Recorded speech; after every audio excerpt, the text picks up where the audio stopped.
Et voici donc le premier journal de cette matinale avec Florence Cohen. Bonjour Florence. Bonjour Lionel, bonjour à tous. Alors que la France serre la vis pour lutter contre le Covid, on va le voir dans un instant. Vous savez que l'Angleterre a levé toutes les restrictions mi-juillet, le fameux Freedom Day. Alors quel bilan en tirer ? Eh bien, le Premier ministre Boris Johnson semble avoir gagné son pari du déconfinement. Le virus reste contrôlé dans le pays. On retrouve à Londres notre correspondante Chloé Goodenough. Chloé, la baisse des contaminations est spectaculaire. Oui, les chiffres sont éloquents. Le nombre de cas positifs quotidiens a baissé de plus d'un quart. Il y en avait 40 000 en juillet. Il y en a aujourd'hui 29 000 en moyenne. Pourtant, les Britanniques profitent de la fin des restrictions. Le masque n'est plus obligatoire dans les lieux fermés. Il n'y a plus de limite de jauge. Et à Londres, par exemple, on peut voir des fêtes de quartier ou des festivals d'été aussi bondés qu'avant la pandémie. Alors, cette baisse pourrait être liée au début des vacances scolaires ou à la fin de l'euro. Mais beaucoup de scientifiques ne cachent pas leur surprise face à ce fléchissement de l'épidémie. Mais alors Chloé, est-ce que cela veut dire que le pays est sorti d'affaire en matière de virus ?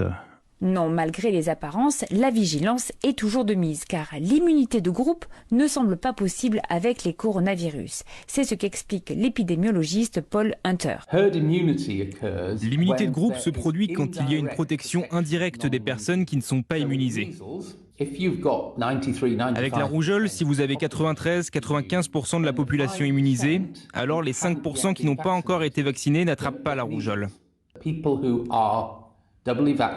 personnes qui ont été 2 fois vaccinées peuvent toujours être infectées et contracter le virus. Toute personne qui n'a pas été vaccinée et qui n'a pas encore eu l'infection naturelle attrapera le Covid. À l'automne, il y a donc toujours un risque de nouvelle vague de la pandémie, malgré le taux élevé de la vaccination. 89% de la population a reçu une première injection, mais ce risque est lié aux variants Delta qui, comme partout, se propagent très vite. C'est pourquoi le gouvernement réfléchit à vacciner une 3e fois les personnes les plus vulnérables. Merci Chloé Goodenough. À Londres, alors en France, on est au-delà de la réflexion sur ce sujet. La campagne de rappel pour injecter une 3e dose de vaccin aux plus vulnérables débutera mi-septembre. Ça concerne notamment les plus de 80 ans. L'épidémie devient catastrophique en Outre-mer et notamment aux Antilles. Catastrophique, c'est ce que disent les autorités. Et les hôpitaux sont submergés. Alors après la Martinique, le confinement est durci en Guadeloupe. Sortie limitée à 5 km du domicile et commerces non essentiels fermés. Les touristes sont invités à quitter les Antilles. Il faut empêcher la fermeture du pays. Le grand mot a été lâché hier lors du Conseil de défense sanitaire. Objectif principal, la vaccination. Les tests de dépistage du Covid ne seront plus remboursés à partir de mi-octobre, sauf prescription médicale. Et le pass sanitaire devient obligatoire dans les centres commerciaux de plus de 20 000 m² pour les 38 départements où les contaminations vont le plus vite, en gros au sud du pays. D'ailleurs, le porte-parole du gouvernement, Gabriel Attal, répète l'importance du pass sanitaire. Ce pass, c'est la vie qui continue. C'est ce qui permet aux commerces, aux restaurants, au cinéma de rester ouverts. C'est ce qui évite aujourd'hui un confinement dans beaucoup de territoires. Bien sûr, nous préférerions ne pas avoir recours au pass. Bien sûr, nous préférerions n'avoir aucune contrainte, aucune restriction. Mais c'est parce que nous préférerions ne pas avoir de virus. Depuis le début, nous sommes clairs, nous devons vivre avec le virus, vivre malgré le virus. Et le pass sanitaire, c'est aujourd'hui la meilleure assurance ouverture pour notre société. C'est le meilleur équilibre entre protection de la santé et protection des libertés. Le Conseil constitutionnel l'a lui-même confirmé. Gabriel Attal avec Hélène Terzian. De son côté, le ministre de l'Intérieur, Gérald Darmanin, appelle les préfets à renforcer la surveillance des centres de vaccination et des pharmacies pour éviter les dégradations. Justin Morin. Effectivement, toutes les préfètes et tous les préfets ont reçu un télégramme les appelant à mobiliser des policiers et des gendarmes pour surveiller ces centres de vaccination. En un mois, le ministère de l'Intérieur a recensé 22 actes de dégradation. Alors, à l'échelle du pays, ça reste anecdotique, mais le but, c'est d'éviter que cela prenne de l'ampleur. Ce sont souvent des petites structures qui sont visées, par exemple à Lens en Vercors, en Isère. C'est la salle des fêtes municipales qui a été inondée avec une lance incendie. Des inscriptions ont aussi été découvertes, comme ARN égale OGM ou vaccin égale nouveau génocide. Autre chiffre qui a poussé Gérald Darmanin à agir, c'est celui des menaces envers les élus. 59 faits ont été enregistrés par le ministère. Plusieurs plaintes ont d'ailleurs été déposées. Les maires sont aussi appelés à mobiliser leur police municipale et leur dispositif de vidéosurveillance afin de retrouver les auteurs des dégradations. Israël opte aussi pour des mesures radicales. Le pays impose le pass sanitaire aux enfants de plus de 3 ans seulement, vaccin quasi obligatoire donc. 108 migrants secourus hier dans le détroit du Pas-de-Calais. Ils tentaient de rejoindre l'Angleterre à bord de 4 embarcations. Ils ont été pris en charge par les pompiers et par la police aux frontières. 6h06 sur Europe 1, la suite du journal de Florence Cohen. Le nord de l'Algérie, toujours ravagé par les incendies. Des dizaines de feux attisés par la forte chaleur qui ont fait au moins 70 morts civils et militaires. La France envoie 2 Canadair. On fait tout de suite un point sur la situation, notamment en Kabylie, avec Nour Chahine. Oui, les incendies avancent et laissent derrière eux de véritables champs de ruines, végétation, maisons et véhicules carbonisés. Les flammes continuent de dévaster des hameaux et des villages entiers, particulièrement dans la région de Tizi Ouzou, où 28 militaires sont morts en tentant d'évacuer des villageois. Du côté des autorités, la piste criminelle est privilégiée, comme le souligne Ilham Kabouya, responsable à la Direction générale des forêts. Ces incendies qui se sont déclarés en même temps, quasiment, au niveau notamment de Tizi Ouzou, ils sont déclenchés dans des sites inaccessibles à fort relief et quasiment en même temps. Donc là, effectivement, la thèse criminelle n'est vraiment pas à démontrer. Les pompiers, aidés par l'armée, ont du mal à maîtriser les feux, les foyers espacés, la chaleur étouffante et l'étendue des incendies compliquent leurs interventions sur le terrain. Sur 72 foyers, plus de la moitié sont encore actifs et les appels à la solidarité se multiplient sur les réseaux sociaux pour envoyer de la nourriture et des médicaments dans les régions sinistrées. Nour Chahine, correspondant d'Europe 1 en Algérie. En Sicile, cette fois, 49 degrés au thermomètre, 49 degrés dans la région de Syracuse. C'est la température la plus élevée jamais enregistrée en Italie. Et c'est bien entendu très difficile à vivre pour les habitants comme pour les voyageurs. Elena est guide touristique sur l'Etna. Elle a raconté à Diane Berger son quotidien sous des températures extrêmes. Sur l'Etna, à 1600 mètres d'altitude, il y en avait 39 degrés. À cette altitude, normalement, on a 30. On a eu des groupes qui se sont sentis un peu faibles et ils ont dû rentrer. Ils n'ont pas fait la randonnée. Et on a vu pas mal d'incendies sur la montagne, sur les pieds de la montagne, disons. Si on ne doit pas travailler, on reste chez nous. Parce que sortir, c'est compliqué. Dans la voiture, on met la clim, bien sûr. Mais après, tu laisses la voiture pendant une demi-heure, tu fais les courses et tu la trouves à 45 degrés et tu peux pas conduire. Tu peux même pas toucher le volant parce que c'est trop chaud.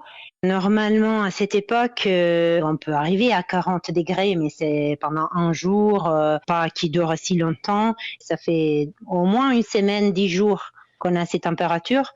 C'est pas normal. Voilà, elle est là, donc une guide dans l'Etna, en Sicile. En Grèce, maintenant, les pompiers prennent petit à petit le contrôle de l'incendie de l'île de Bé, mais le feu reste encore très préoccupant. Les talibans aux portes du pouvoir en Afghanistan. Le président afghan tente de coordonner la riposte face aux insurgés qui contrôlent désormais près du tiers des capitales provinciales du pays. 6h09 sur Europe 1, tout autre chose maintenant. Ils vendent des pizzas, des produits d'épicerie ou alors ils font encore des réparations de petites mécaniques. Les entrepreneurs à vélo sont de plus en plus nombreux. Près de 800 en France déjà selon une récente étude. Un chiffre en hausse depuis la crise du Covid évidemment et Lille ne fait pas exception. Reportage Maximilien Carlier. Karim vient d'arriver dans le quartier de l'Île-Five. Il descend de son vélo cargo et ouvre à l'arrière un immense coffre en bois. Sur le haut, on va avoir toute la partie vrac sec avec le pain. Et puis sur le bas, on a les légumes, donc tous les légumes de saison qui viennent des producteurs locaux. Et en dessous, on a aussi des tiroirs. Ça va être plutôt les fruits ici. Il y a plus d'une centaine de produits au total, vendus dans la capitale des Flandres et sa périphérie. Avec le Covid, l'entreprise s'est rapidement développée. Kevin, cofondateur de Comment ça vrac. On était à deux sur un petit vélo et un réapro avec Karim. Ensuite, il y a eu le premier confinement, on a dû recruter à peu près 4 à 5 personnes d'un seul coup. En 2 semaines, c'est monté en flèche en fait et à deux, on s'en sortait plus. Ils sont désormais 5 salariés. En un an, dans la métropole lilloise, augmentation des cyclo-entrepreneurs de près de 30% et cela va s'accentuer selon Yannick Paillard. C'est le président de l'association Droit au vélo à Lille. Les entrepreneurs à vélo vont s'installer sur d'autres villes que Lille un petit peu à la fois. La machine est lancée. C'est pas un effet de mode, ça va continuer et c'est parti pour pas mal d'années, oui. D'autant plus que 100 millions d'euros vont être investis par la métropole européenne de Lille pour le nouveau plan vélo. C'est 3 fois plus que le précédent mandat. Objectif, multiplier par 4 la part du vélo dans les déplacements. Lille, Maximilien Carlieu, Europe 1. C'est désormais l'application la plus téléchargée au monde et elle est chinoise. TikTok a détrôné Facebook. 850 millions de téléchargements l'année dernière, plus de 3 milliards d'utilisateurs à travers le monde. Mais pourquoi donc cet engouement, Laura Taouchanoff ? En fait, ce sont des vidéos très courtes, très efficaces, quelques secondes la plupart du temps. On peut les partager très facilement à des amis, donc on passe beaucoup de temps dessus. Et c'est vrai que c'est assez difficile de s'arrêter, les vidéos défilent en boucle. C'est ce qui explique qu'il y a de plus en plus d'utilisateurs et que beaucoup de jeunes en sont devenus complètement accros. On peut rester des heures et des heures d'affilée dessus, on s'ennuie pas dessus. Je reste à peu près toute la journée, même toute la nuit. Les vidéos, en fait, elles défilent et voilà, on partage. Dans les réglages, on peut mettre une alarme quand on passe tant de temps sur l'appli, 40 minutes, et je l'atteins toujours.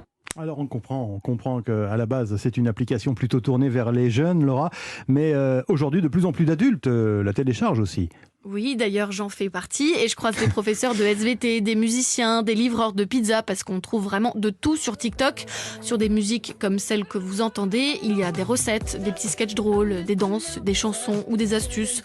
Comment éplucher un oignon sans pleurer, par exemple. Il y en a donc pour tous les goûts, comme l'explique Tristan Mendes France, maître de conférences et expert des cultures numériques. Chaque personne a un fil de contenu qui lui est propre. Les quarantenaires peuvent y trouver leur plaisir simplement parce que les algorithmes vont réussir à les exposer à du contenu qui leur correspond.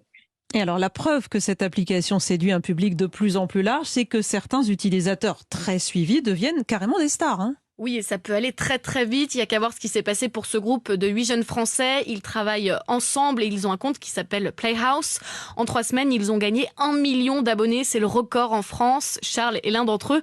Désormais, il a carrément un agent pour l'aider à créer du contenu. On était personne, on était dans notre salon en train de rêver. En 6 mois, tout le monde nous arrête dans la rue. Ah ouais, tes vidéos et tout. 7 millions de vues en quelques heures, tu te dis waouh. Et est-ce que vous êtes au courant qu'il y a des millions de gens, moi y compris, qui passent des nuits entières à ne pas dormir? On espère apporter plus de plaisir que de mal. On vit vraiment une aventure. En plus, pour l'instant, c'est super, ouais. Et ce qui est intéressant, c'est que pour ces jeunes talents, cette notoriété acquise sur TikTok, elle s'exporte dans la vie réelle et devient un tremplin pour faire du cinéma, de la musique ou du mannequinat en fonction de leurs objectifs. Voilà, si vous ne connaissiez pas TikTok, maintenant si, vous connaissez. Non, mais pas vous, Lionel. J'allais même vous demander si vous étiez dessus. Alors non, mais je connais. Bon, voilà. Bon, merci Laura Taouchanoff. Merci, c'était le journal de Florence Cohen. Il est 6h13.